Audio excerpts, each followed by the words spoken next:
Chapter 27 Rendezvous. Yuvan and Ridhima sat forlorn on a bench in the railway station, lost in thoughts. No matter how much they cracked their brains, solutions failed to emerge. The only option left was to confront Manav point blank, with a strong possibility of being turned down outright. One thing was clear though, they were done with here. It was adieu to Raipur.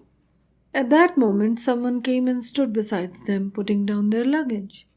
They looked on wide-eyed. It was Abhigyan. He quipped, "What? Is it out of bounds for a poor little Raipurian to visit your Chandigarh?" They laughed in relief. Abhigyan had solved their problem easily. With him around, Manav would be so comfortable. They had attained their goal of helping Manav in some way at least. They reached Chandigarh in the evening next day. Dr. Manav Pandit must be at home, Yuvan thought. He guided Abhigyan till Manav's apartment and left. There should be no foreign body around when two closest friends meet after years. Abhigyan rang the doorbell and waited. Manav opened it. They stood on either side of the door, looking at each other. With tearful eyes, they hugged for a long time. Manav took him inside and they seated in the living room. It was after a while that they started conversing. They had so much to talk about and so much to share. Having spent a significant part of their lives, their early adulthood, together. There was just a momentary awkwardness though, having a long gap of not being in touch to mar the easygoing casualness a bit. It was gone in a moment. They chatted about their time spent hand in glove at Raipur. The good, the bad, and the ugly of it all. The conversation inevitably drifted to Manav and Kaira. Abhigyan asked, "I could never imagine finding you at Chandigarh. And where is Kaira?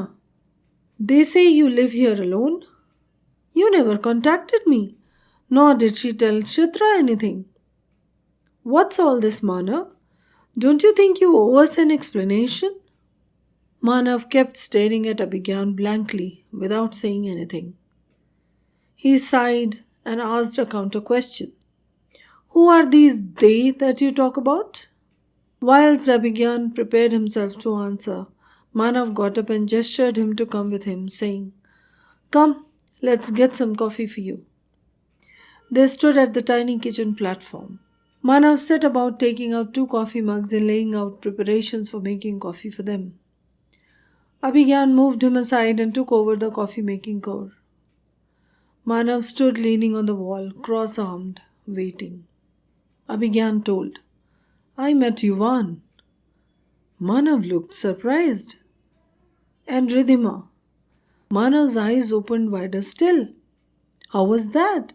I wasn't aware you knew them." Manav was curious. "I didn't. Just met them a couple of days ago. They came to Raipur to meet me. That's how thankfully I got to know about you. If not for them, we would still think you both being happily settled at Vidisha." Manav understood there was a lot he didn't know. It was better he let Abhigyan get it all out himself. He waited. Abhigyan continued. "They are really concerned about you, Manav. They love you. Why else would they take all the trouble of hunting me down in the quest of the truth? Unfortunately, I proved to be of little help to them."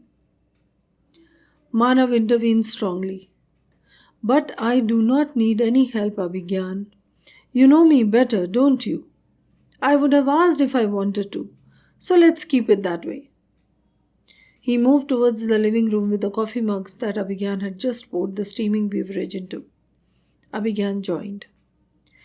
"So what is it that your precious new friends want to help me with, Abhigyan?" Manav asked, sipping his coffee. "That's not why I have come here, Manav," Abhigyan answered. "If not anything, for being with you in the least, through this large part of your life that I wasn't." "Chitra didn't accompany you? How is she?" Manav tried to change the subject. "I thought you were still in the UK. Frankly, that was the reason I didn't try to get in touch with you all these years.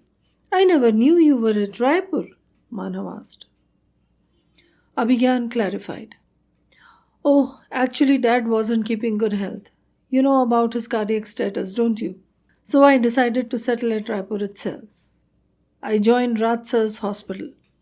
Even he didn't tell me anything. He always evaded the details and brushed our queries with a they are doing fine. We had no reason not to take it at its face value and got busy sorting our lives at Raipur till these two residents came to cause turbulence in the plain waters. All is well by now, I presume, then? Manav said. Yes, you could say that pretty much. Abhigyan nodded in agreement. It's not about me that I'm here, Manav. It's about you, he persisted. We will have ample time for that, Abhigyan. You must be exhausted. Freshen up and be rested first, while I go and be done with my rounds at the hospital, Manav directed. Then we can plan dinner. Abhigyan didn't want that. Give me just a couple of minutes. I'll join you, he said. Fair enough. Manav agreed and chaperoned him around the house, settling his luggage. Manav took his rounds, introducing Abhigyan to the staff as he did. He showed him around the department as well as the OT complex. Abhigyan was impressed. It felt like old times, the two friends moving around the department chatting pleasantly. The staff too enjoyed their Manav sir having a close mate for himself. They hadn't seen him this happy and free-minded before. Yuvan was there in the wards. Manav patted his back, chiding him laughingly for his Raipur expedition. He said, I'm grateful to both of you for bringing me my closest buddy. Thank you, Yuvan. We had aimed at bringing Kaira ma'am here, sir. We failed. Yuvan didn't mince his words. If Manav was shocked at this audacity, he didn't show as much. He stayed calm. After a while, he said, placing his hand on Yuvan's shoulder, Why don't you join us for brunch tomorrow, Yuvan? You and Radhima at my place? It's a Sunday, so it should not pose any problem. Both of you get yourself free and come by 10:30 a.m., will you? Sure, sir, Yuvan stuttered. Manav patted him on his back, saying, See you tomorrow then. Have a good night. Good night, sir, Yuvan added immediately. They left. As he lost sight of them, Yuvan called up Ridhima and told her about the invite. She was as it is anxious to hear any and everything that went on. Both had broken sleep that night. It seemed dawn would never arrive. Both finished their hospital work sooner than routine and were at the doorbell dot on time. They could almost hear each other's heart thumping in their chests as much as their own. Though it wasn't spoken in so many words, they presumed as much the purpose of this invite. The door was opened by Abhigyan. Manav's voice reached it. Welcome to my humble dwelling, commandos. Both Ridhima and Yuvan were instantly put at ease. They entered a welcoming ambience inside the small residence. With Abhigyan around, Yuvan could appreciate the stark contrast from when he had last been here. A perpetual melancholy had pervaded then. Conspicuous by its total absence today, a happy and lively atmosphere prevailed. Soft music played in the Bose music system.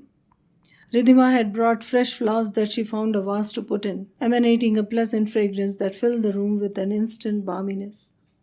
Abhigyan came up, took a deep breath and smiled. Kaira would have loved them, thanks. Ridhima nodded politely. The table was set for 4, and they helped themselves to a not so elaborate but very fulfilling meal of milk and cereal with sandwiches. All was apparently well, except for an undercurrent palpable tension heaving upon them. Abhigyan and Manav engaged in casual conversation all the while, interrupted very occasionally by Yuvan's nods, yeses, and sure sirs. Ridhima was quiet for the most part. They sat with their coffee mugs in the living room now. No one spoke. It was evident who would start. Manav obliged. Abhigyan is the only person who I am privileged to have admitted in my life, and who I give all rights to work on in any way he pleases. I never did nor will ever need to care what the rest of the world thinks about me or my life with Kaira, except him. Incidentally, due to reasons known well to you, you have both entered this perplexing maze. Now it's an obligation more than a formality to get you out of it. There's another major reason that I'll explain later why I feel responsible to do so. How you reflect on it is your individual discretion, but not anything more. I know as much, still want to humbly request you to respect my personal space and let it all be kept in your hearts and not make it cheap food for gossip or everyday talk. Ridhima looked at Yuvan. He shrugged in surrender. Manav continued. A person like me, who I thought was capable of managing things and situations sensibly with a cool head, had prided myself to have engineered my wedding satisfactorily without any tribulations. So much so that the love of my life, now my wife, Kaira, lived with my parents, keeping them happy while I freely pursued my career goals. What more could I ask for? Kaira was a strong-headed girl and I laid full faith in her sensibilities. It was an unspoken fact that the purpose on which I was working was of us together, me and Kaira. She did everything better and higher than my expectations. I was happy and proud of my love. Hence, Abhigyan's visit to Gujarat long after my wedding was a shocker and an eye-opener. In the quest of my purpose, there were things I had overlooked. By the time Abhigyan turned my head towards this dimension, a lot of damage was already done. I was unnerved. It was unimaginable. For a moment, I even felt a surge of anger towards her as to why didn't she apprise me of this before? I would have been saved of so much guilt that I felt now. But I myself knew the answer. Knowing Kaira for what she was, she would have expected her Manav to understand it all.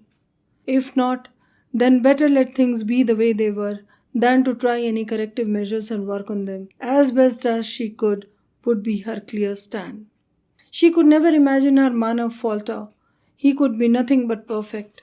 Yet, Kaira was unforgiving. Penalty was destined. To whom?